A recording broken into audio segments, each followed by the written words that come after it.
Die Boodskapper deur Pieter Snyders, aangebied deur Kara van Skalkwyk.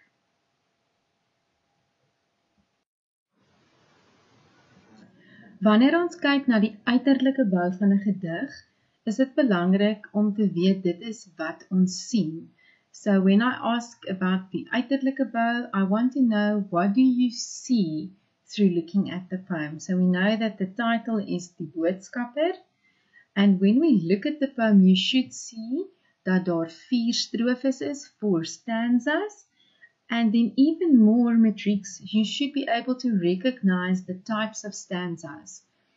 Daar is 3 kwatryne en 1 tersine. 'n Kwatrein is 'n strofe wat uit 4 versreëls bestaan en 'n tersine is 'n strofe wat uit 3 versreëls bestaan. If we look at the poem, we see that there is 15 lines, daar's 15 versreëls, en in hierdie gedig sien ons dit is 'n vrye vers. 'n Vrye vers beteken, daar is geen vaste rympatroon nie, there's no fixed rhyming pattern. Die lengtes van versreëls verskil, the lengths of the lines differ, en daar is min of geen leesteken gebruik. There is very little or no punctuation marks. Goed, very few used. In hierdie gedig matriek sien ons ook iets wat ons inkeping noem. This should not be something new to you. Inkeping is 'n oop spasie voor 'n woord. So we see it usually at the beginning of a line. There's an opening or a space, a gap, and then the sentence, or we say the line, only starts a bit within the stanza, if that makes sense. Okay, I'll show the examples as we go through the stanzas. Goed, dit is wat ons kan sê oor die uiterlike bou.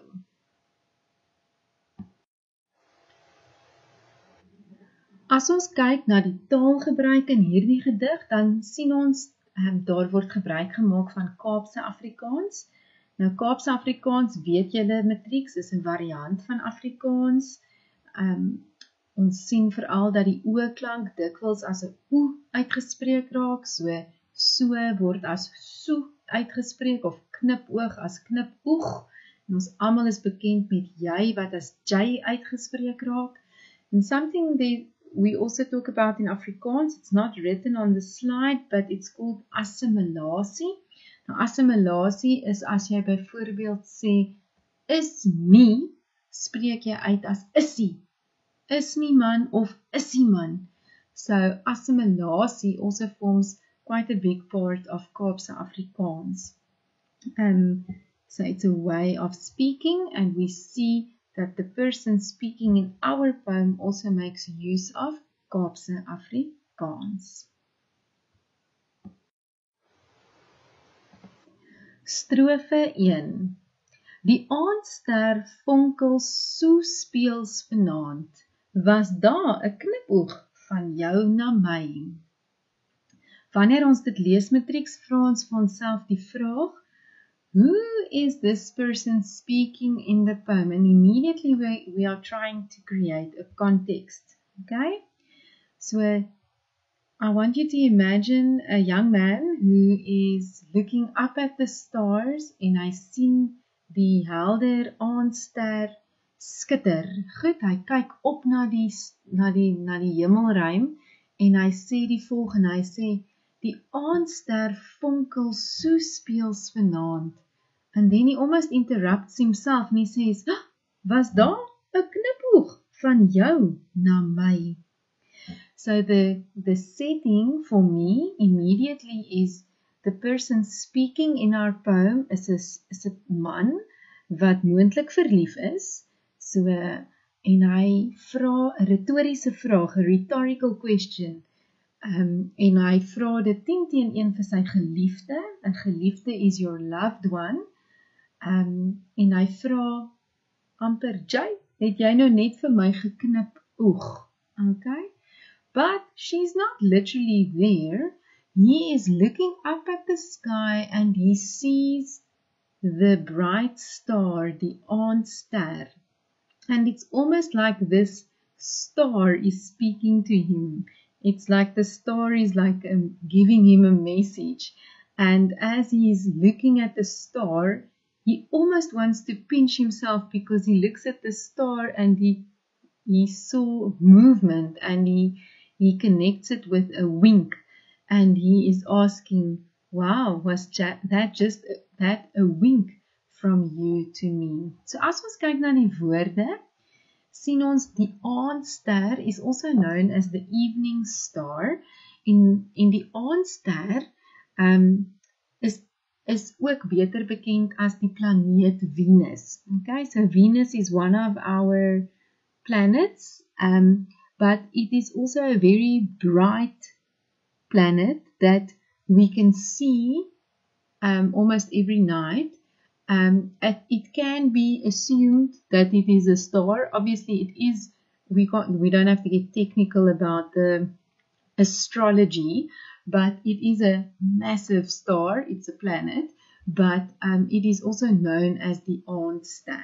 Okay, so it's important to know that the planet Venus is known as the aandster, and there I placed a photo for you. It is a star that you can actually see close to the moon, close-ish, to the moon in our line of sight. And when we see the word fonkel, it is like sparkle, and it shimmers and shines, and it's almost in a playful way. Okay, and that word playful of speels already sets the tone for a very almost playful liefdesgediggie. Goed, ons sien ook daar in versreël 1 is alliterasie van die S-klank, en die alliterasie beklemtoon hoe playful of speels die ster fonkel. Goed, ons sien ook in versreël 3 en 4 dat daar inkeping is. So die inkeping is daai oop spasie matrieks, and I always say the golden word is, if we don't know why there is inkeping or any other technical aspects used, you always use the word beklemtoon. Okay, that's the golden word. En ons wonder, hoekom is daai inkeping daar? Dit moet iets beklemtoon. And in this case, go and see what they give you, because it's usually one of the words in those lines. En in versreël 3 en 4 sê dit van jou na my. So daai inkeping beklemtoon die jou en die my. Goed. I've actually read somewhere in some of the notes that inkeping almost emphasizes the guy and the girl, their relationship growing closer together. Okay, that for me might be a little bit far-fetched, but not necessarily all wrong. Goed. So ons sien dat die jou en die my op 3 maniere beklemtoon word. The jou and the my is being emphasized in 3 ways. Deur die inkeping, it's short lines, net 2 woorde per versdeel, and the word jou and the word my is placed at the end of the line. Ons noem dit agterplasing. Goed.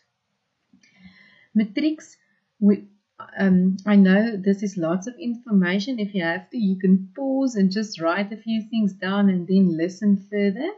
But another aspect in Afrikaans that we've often spoken about is figures of speech. And figures of speech is in Afrikaans known as beeldspraak.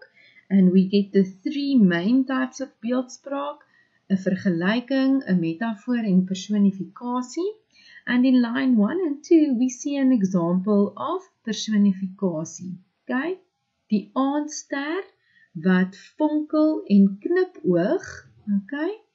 Especially die aandster wat so knipoog, that is an example of personificatie, because we know that the star can't really wink. Okay? But it is an example of personificatie. Goed.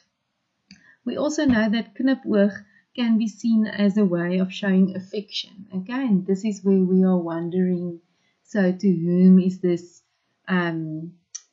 God, we get the idea here that this is a love poem. Okay, goed. Strofe 2. Jy is so naby soos die helderste ster. Jy's die spoed van 'n gedagte weg van my.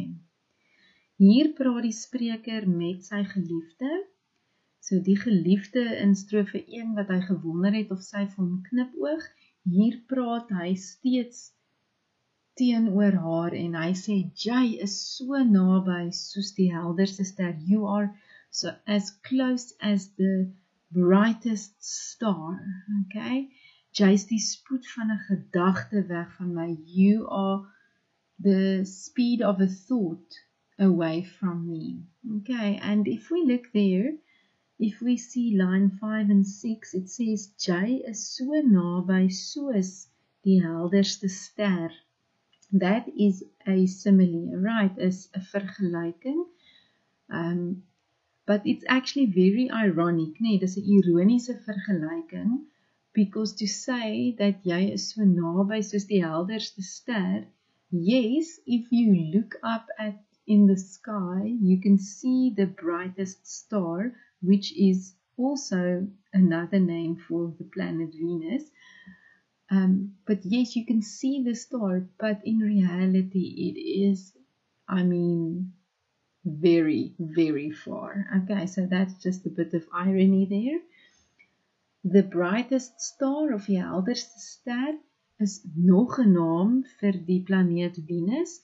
So ons sien dat in strofe 1 het hulle gepraat van die aandster en in strofe 2 word daar gepraat van die helderste ster.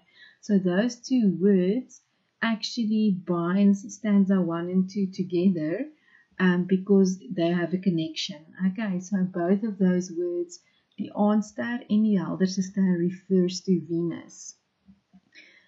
Dan sê die spreker jy's, and that is actually jy is, nee. And when we have a word in Afrikaans, or two words or a word, where a syllable or a vowel is left out, it is known as elisie. Okay, and it's usually to fit in with the rhythm and the tempo of the poem. So die funksie van elisie is om te help met ritme en tempo, en ons sien daar dat die skrywer gebruik gemaak het van elisie. Jy is die spoed van 'n gedagte weg van my. Wow, that is like she's with him the whole time, because the speed of a thought is, it's an instant and your thought is with you. So we see actually a contrast in that whole stanza, because she is not literally with him, okay? You should know this. She's not in that moment. She doesn't audibly hear him say this, and he's actually saying, you are as close to me as the brightest star. So she's not close to him. And then he says that you are as close to me as the speed of a thought. So daai kontras sien ons daar, die geliefde is so naby soos die helderste ster, wat eintlik ver is, maar ook so naby soos 'n gedagte wat baie naby is. So that is a contrast, okay? In Afrikaans we also talk about 'n teenstelling of 'n paradox. Goed.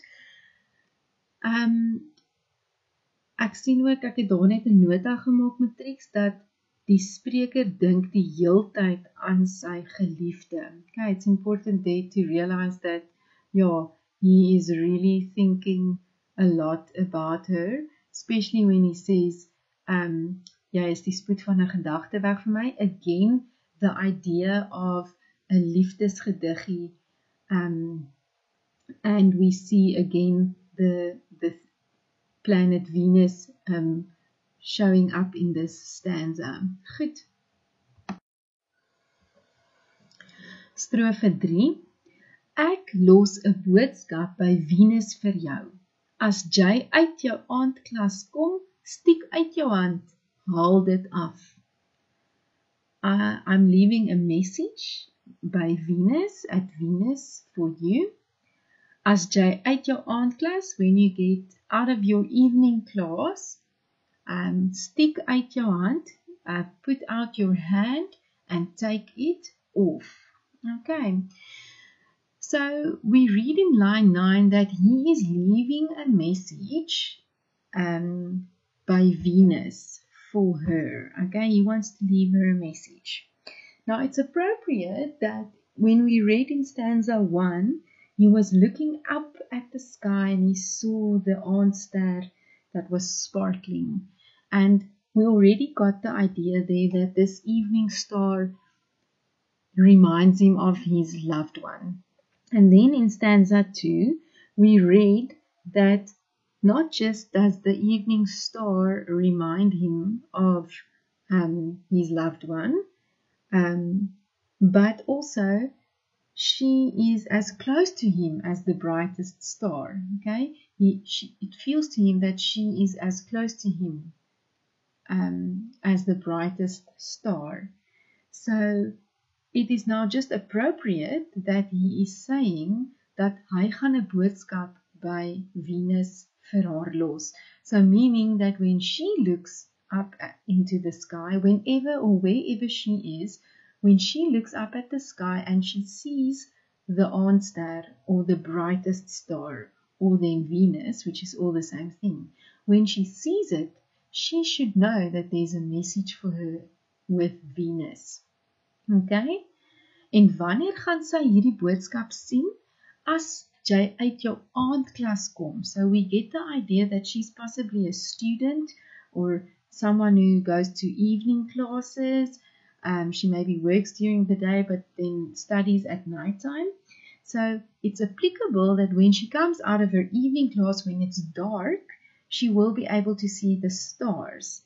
And when she sees the stars and she sees the bright star, the aandster, then she must put out her hand and she must take it. Alright. So kom ons kyk gou na die tegniese aspekte daar. So what I wrote there at the top, I said, dis asof Venus die tussenganger of boodskapper is tussen die twee geliefdes. We get the idea that Venus is like the middleman or the middle woman between the two. So she is like a messenger between the two loved ones. And daar staan in versreel 9, ek los 'n boodskap by Venus vir jou. And then we see 'n aandagstreep. I always get confused in English. I think it's called a hyphen. Maar ek dink 'n hyphen is 'n koppelteken. So I don't know what 'n aandagstreep is. It's to put attention. Now I'm a bit confused and I'm all alone. I can't ask anyone here around me. But anyway, ons sien die aandagstreep. And the funksie van die aandagstreep is om aandag te vestig op dit wat volg. You have to concentrate then on what follows. So it's almost like instructions that follow. En ons sien dan verder dat daar weer inkeping is by versreel 12. Die funksie hier is om die uitsteek van die hand te beskryf of te beklemtoon. So almost like she reaches out for the message, the inkeping is emphasizing that movement. Goed. And then we see a double punt. That's a colon, I think. Wow, my English is a bit rusty, guys. But yes, ons sien 'n dubbelpunt en dit beteken daar's 'n verduideliking wat volg. Ons almal wonder nou, we are all wondering about this message. What message figuratively is he leaving with Venus? Because we all know she can't literally touch it, right? But what is he wanting to tell her? Whenever you look at the star, this is my message for you. Let's look at the last stanza. Strofe 4. Dis die briefie met die swinkie op die omslag. Okay. We know that through the ages that a briefie, a letter is something that you can write in and show affection, a love letter, a love note. I don't know if you guys know this, but especially I think in the olden days when you wrote on a piece of paper, if you made an X, like a cross, like an X, or you made like a little asterisk, like those were the emojis of the olden days, and that represented a little kiss. Okay, so we don't know if so this is my take on it. All right, if you look at the star, okay, you can imagine, like, ons praat baie keer in Afrikaans, sê ons die sterretjie, maar die sterretjie is amper soos asterisk, né? That a little star that you make. I hope you guys see the picture now. But that asterisk thingy is also considered, I think, in the olden days as a little, like a kiss. So my take on the last stanza is that when she looks up at the sky and she sees this star, that she actually sees it as like a little kiss, like a little cross or a kruisie or a sterretjie, a little asterisk, on the back of the letter of that he wrote to her. And this letter, the briefie, just represents his words of affection to her. So it's not literally, but she should be reminded that when she sees the star, of his words of affection, a briefie, with a kiss, which is obviously a symbol of affection, op die omslag. Okay, the omslag is the cover. So here we really see that it's a liefdesgediggie. We even see with the verkleiningswoorde, the diminutive words there, dat dit ook 'n gevoel van liefde oordra. And then again we see inkeping, just to emphasize the kies on the omslag. Okay, in this poem we also saw Enyam Bement, grade 12s. That's when one line runs over into the next. Okay, so that's the last stanza. Okay, matriek, so let's take it all together.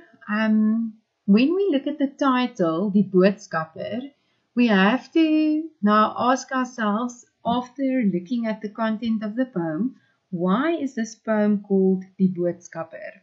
Die Boodskapper is a messenger, okay? And we have to now ask ourselves, after reading the content of the poem, who would this boodskapper be? And if you remember, and if you listen carefully, I said in all of the stanzas that there's one thing or person or, almost acting as a middle person, middle woman, conveying a message. And in this poem, we have to see that the planet Venus is actually die boodskapper. Okay? So, by saying that a planet or a big bright star is a messenger, that in itself is personification. Okay? So, when Venus became the messenger, when the bright star or the aandster became the messenger, in that moment personification took place because it plays the role of the messenger. Okay?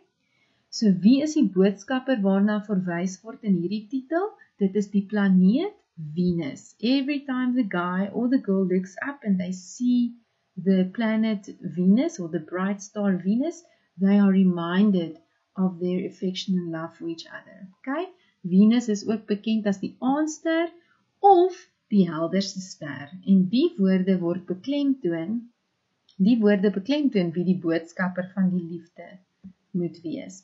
Now, I purposefully kept this till the end, but if you look there, I said, these words, Venus, aandster en die helderste ster, die woorde beklemtoon, who must be the messenger of love? Wie moet die boodskapper van hierdie man en vrou se liefde wees? Venus, die aandster of die helderste ster. But it is not coincidence that Venus was also known as, or the Roman goddess of love. Alright, so Venus was the Roman goddess of love.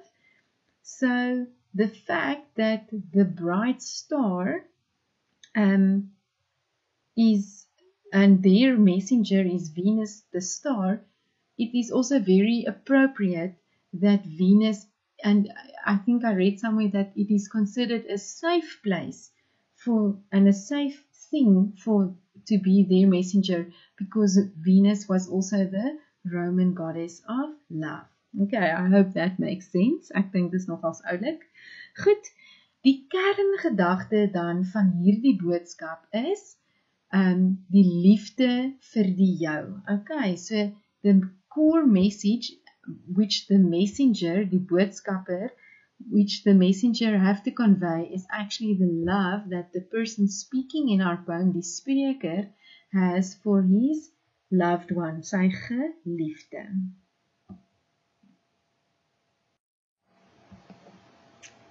So in conclusion, matrix, die boodskap, the message that we get out of die boodskapper, Venus of die aandster of die helderste ster, die boodskapper, is letterlik ver van die aarde af en daar is nie regtig 'n boodskap of 'n briefie nie. Okay?